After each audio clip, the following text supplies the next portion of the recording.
আজ করব খিচুড়ি। খিচুড়ির জন্য আমি এখানে চাল আর ডাল ধুয়ে রেখেছি। মুগ ডাল নিয়েছি 1 কাপ, আর 1.5 কাপ হচ্ছে আতপ চাল। এখানে ধুয়ে রেখে দিয়েছি আমি জল ঝরিয়ে। আর আমি এটা দিয়ে দেবো আলু আর বাঁধাকপি। ফুলকপি দিয়েও আপনারা খেয়েছেন, কিন্তু বাঁধাকপি দিয়ে খিচুড়ি খেয়ে দেখবেন খুব সুন্দর লাগে। আমি এখানে বাঁধাকপি আর আলু দেবো। আর টমেটো, আদা গ্রেট করে নিয়েছি, টমেটো কেটে নিয়েছি। আর ফোড়নে দেবো তেজপাতা, শুকনো লঙ্কা আর জিরে। আর এখানে মশলা দেবো আমি হচ্ছে হলুদ, লঙ্কা গুঁড়ো, জিরে গুঁড়ো আর ধনে গুঁড়ো। আর দেবো ঘি আর কোকোনাট পাউডার আমি দেবো, যেহেতু নারকেল এমনি নেই, পাউডার আছে, পাউডারটাই দেবো। আর নুন আর মিষ্টি, এটা দিয়ে আমি আজকের খিচুড়িটা তৈরি করব। গ্যাস জ্বালিয়ে আমি কড়া বসিয়ে দিয়েছি। এবার আমি তেল দিয়ে আলুগুলোকে ভেজে তুলে রাখবো। আলু ভাজা হয়ে গেছে, আমি আলুটা আবার তুলে রাখবো। ওই তেলের মধ্যে আমি ফোড়ন দিয়ে দিলাম। ফোড়নগুলো জিরে, শুকনো লঙ্কা, তেজপাতা।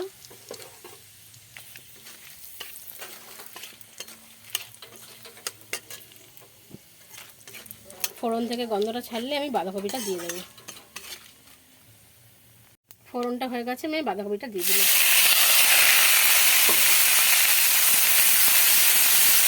আমি দিয়ে দিলাম টমেটো আর আদাটা।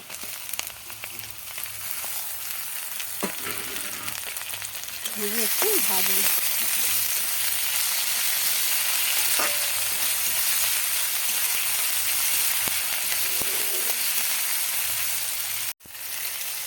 এদিকে মশলাটা দিকে হচ্ছে, আর এদিকে আমি জল বসিয়ে দিয়েছি। জলটা তখন গরম হতে থাকবে।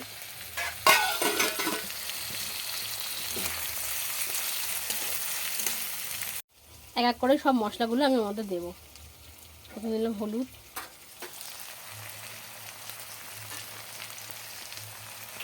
ধনে, জিরে, লঙ্কা, ভালো করে মেশাবো।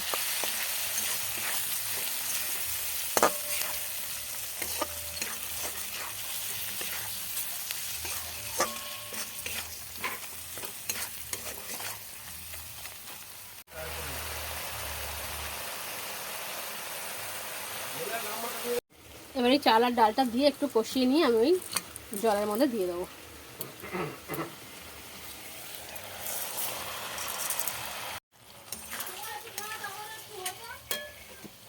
একটু কষিয়ে নেব।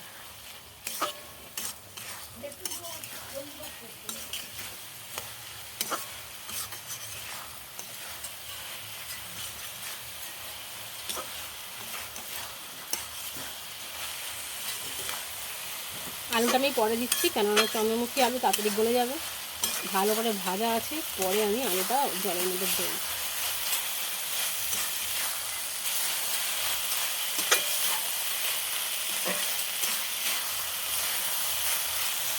এবার এটাকে আমি জল এর মধ্যে আমি তুলে দেবো। এটা আমি দিয়ে দিলাম এর মধ্যে। এবার এটাকে আমি হতে দেবো।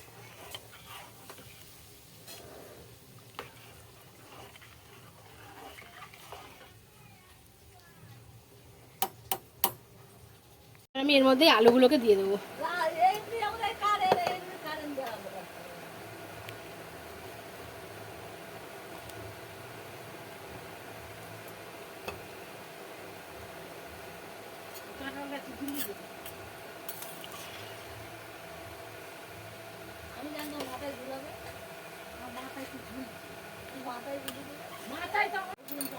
এবার আমি দিয়ে দিলাম এর মধ্যে মিষ্টি। এতে দিয়ে দেবো ঘি।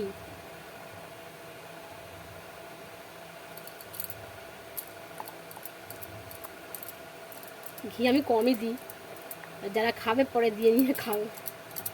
আপনারা বেশি বেশি করে ঘি দিয়ে দেবেন।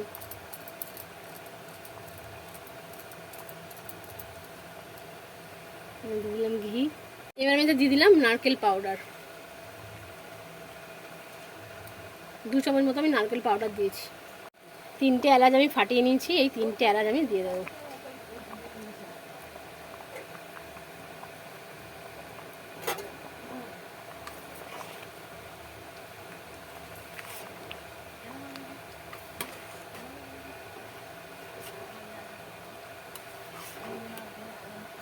খিচুড়ি আমার রেডি।